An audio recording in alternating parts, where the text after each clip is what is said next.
风雷相搏，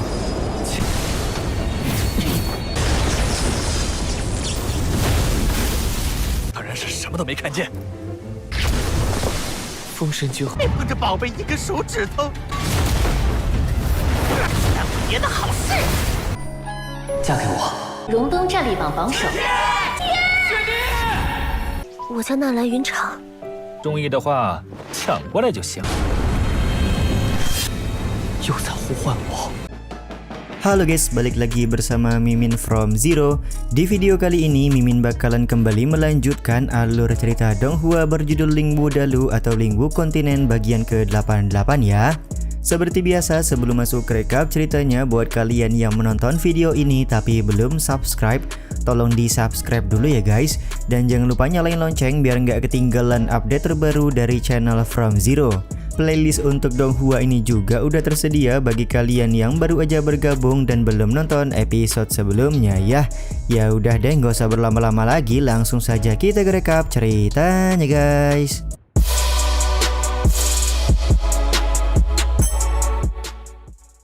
Cerita episode kali ini dimulai dengan King Chen-Tian yang sedang mempelajari teknik angin dan petir yang diberikan oleh Tuan Jian. Tidak butuh waktu lama, Bang MC berhasil menguasai teknik tersebut dengan begitu mahir.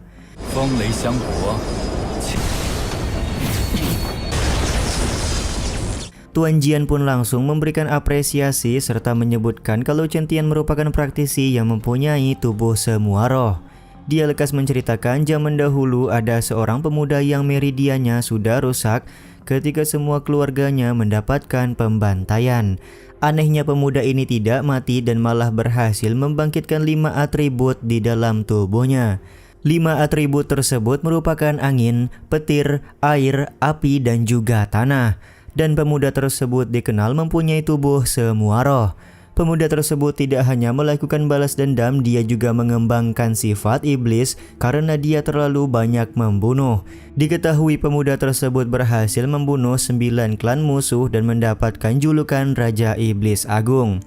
Mendengar cerita Tuan Jian membuat Xiao Mo bertanya kepada Chen-Tian kalau Bang MC tidak mungkin punya sifat iblis seperti pemuda yang diceritakan. Kekuatan tidak bisa disebut baik atau jahat, semua tergantung kepada cara menggunakannya, ucap Chen-Tian kepada Xiao Mo.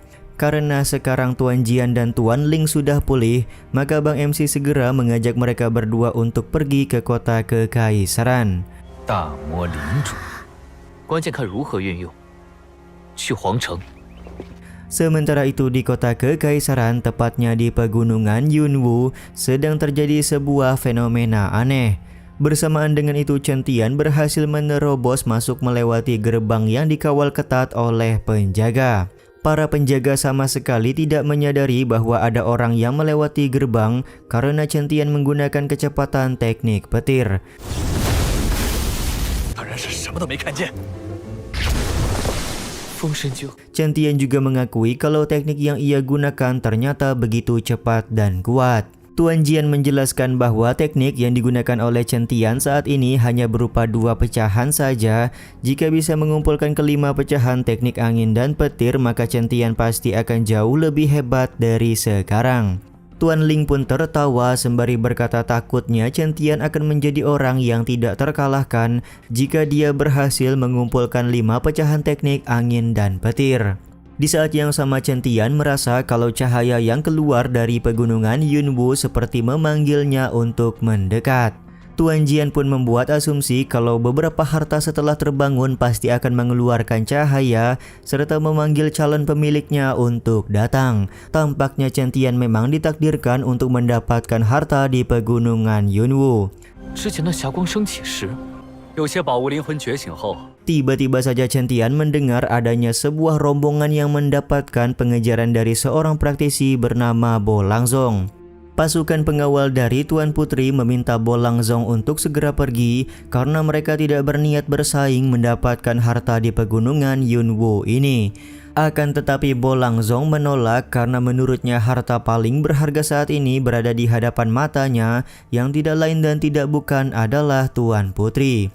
Salah satu pengawal dari Tuan Putri yang tidak terima langsung melakukan serangan kepada Bolang Zong.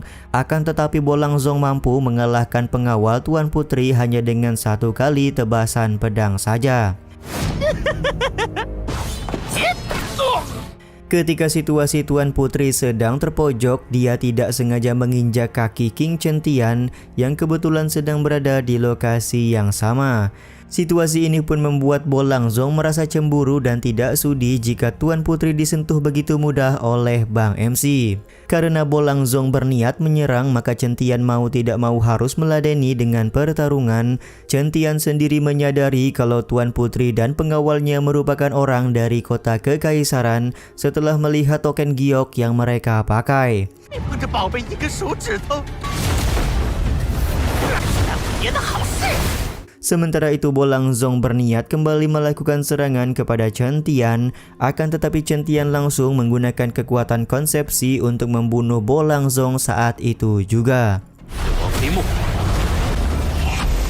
Mokatnya Bolang Zong tentu saja membuat pengawal Tuan Putri merasa kaget. Mereka pun mulai merasa takut kalau Chen Tian melakukan penyerangan kepada Tuan Putri yang sedang mereka kawal. Langkah berbeda diambil oleh Tuan Putri, di mana dia langsung berterima kasih kepada Chen Tian karena sudah menyelamatkan rombongannya dari ancaman Bolang Zong. Betapa kagetnya Bang MC ketika Tuan Putri kota kekaisaran membuka tudung yang dia gunakan. Secara refleks Chen Tian langsung mengingat ke alam bawah sadarnya di mana ada seorang wanita bernama Suni. Selain itu Chen Tian juga memegang wajah dari Tuan Putri dan menyebut kalau Tuan Putri sangat mirip dengan wanita di dalam ingatannya. 嫁给我。荣登战力榜榜首。我叫纳兰云长。 Tuan Putri kota kekaisaran pun menjelaskan kalau dia bukanlah wanita yang dipikirkan oleh Chen Tian, melainkan dirinya merupakan Tuan Putri dari keluarga kota kekaisaran yang bernama Nalan Yunchang. Para pengawal Nalan Yunchang juga memberitahu Chen Tian kalau Tuan Putri Nalan merupakan putri dari salah satu keluarga di kota kekaisaran yang bermarga Nalan. Tiba-tiba saja Chen Tian mendapatkan serangan dari seorang wanita yang merupakan guru dari Nalan Yunchang. Guru ini mengira kalau Chen Tian hendak berbuat sesuatu kepada Nalan Yunchang, jadi sedari itulah dia bersikap impulsif. Nalan Yunchang kemudian menjelaskan kepada gurunya kalau Chen Tian tidak berniat jahat dan malah melakukan pertolongan kepada rombongan keluarga Nalan. 你又怎知这不是他的圈套？ Si guru malah menganggap kalau ini pasti sebuah jebakan yang sudah disusun oleh Chen Tian untuk memanfaatkan Tuan Putri. Chen Tian pun kemudian meminta maaf sembari menjelaskan kalau dia seperti melihat kenangan lama ketika melihat wajah Nalan Yunchang. Untuk sekarang Bang MC akan segera pergi dan tidak akan mencari masalah dengan keluarga Nalan. Setelah Chen Tian pergi, Nalan Yunchang bertanya kenapa gurunya bisa berada di pegunungan Yunwu. Ternyata guru Nalan Yunchang datang ke tempat ini karena ada harta langka yang muncul di pegunungan ini. Tidak hanya dia seorang, bahkan sekte-sekte besar dan kekaisaran Tianfu juga sudah mengirim orang ke pegunungan Yunwu. Akan tetapi sudah ada kesepakatan di antara mereka bahwa hanya generasi muda yang akan diperbolehkan untuk merebut harta langka tersebut. Di saat yang sama, guru Nalan Yunchang cukup memuji kemampuan Chen Tian yang berhasil menahan serangannya barusan. Dia tidak ragu memberikan pujian kalau Bang MC punya kemampuan yang cukup berbeda. Nalan Yunchang sendiri mulai penasaran tentang identitas Chen Tian sebenarnya. 连帝国都如此重视，让你们小辈自行争夺，说我7成功力竟是不死。 Sementara itu Chen Tian pergi ke tepian sungai sembari memikirkan wanita yang berada di dalam ingatannya yang sangat mirip dengan Nalan Yunchang. Bang MC kemudian bercerita kepada Xiao Mo bahwa dia seperti melihat Tuan Putri Nalan Yunchang di belahan dunia lain. Tuan Jian kemudian muncul untuk membantah bahwa ada dunia lain selain benua Lingwu tempat mereka tinggal saat ini. Dia malah meminta Chen Tian untuk menjadikan Nalan Yunchang sebagai istri saja daripada harus bingung-bingung melihat banyaknya wanita di sekeliling Bang MC kita. Xiaomo pun hanya tertawa karena dia tidak ingin ikut campur dalam omongan tentang wanita. Tapi yang pasti sekarang Chen Tian sudah memiliki Luo Xi dan juga Liu Yan, jadi tidak ada salahnya untuk menjadikan Tuan Putri Nalan Yuncang sebagai kekasih nomor 3.